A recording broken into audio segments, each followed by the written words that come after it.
KM रुग्णालयाच्या बाहेर ठाकरेंच्या शिवसेनेचं आंदोलन मराठीमध्ये मजकूर नसल्यानं रुग्णालयाच्या गेटला फासलं काळं. वारंवार सांगून देखील दुर्लक्ष केल्यानं ठाकरेंचे शिवसैनिक कमालीचे आक्रमक. विठ्ठल रुक्मिणीच्या पूजेसाठी ऑनलाईन नोंदणी 25 मार्च पासून ऑनलाईन नोंदणी होणार सुरू. मंदिर समितीचे अधिकाऱ्यांची माहिती. केंद्राकडून महाराष्ट्राला आणखीन एक गिफ्ट. राष्ट्रीय फॉरेन्सिक सायन्सला देशात 3 कॅम्पसला मंजुरी. महाराष्ट्रात राष्ट्रीय फॉरेन्सिक सायन्स कॅम्पसची उभारणी होणार.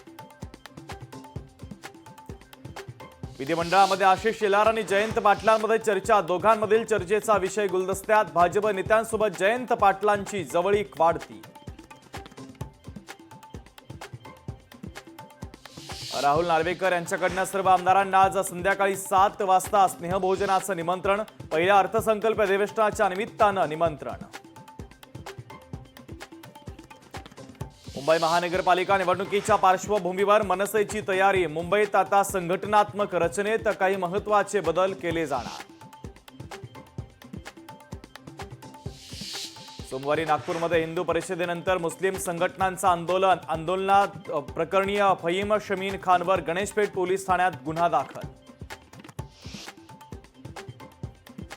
कल्पना चुंबळे नाशिकच्या पहिल्या महिला सभापती. कल्पना चुंबळे यांची नाशिकच्या बाजार समितीच्या सभापतीपदी बिनविरोध निवड.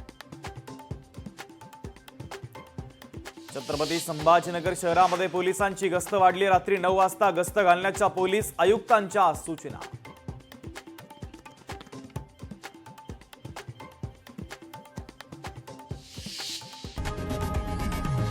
लोकशाही मराठी ऐका, पहा, जागरूक रहा.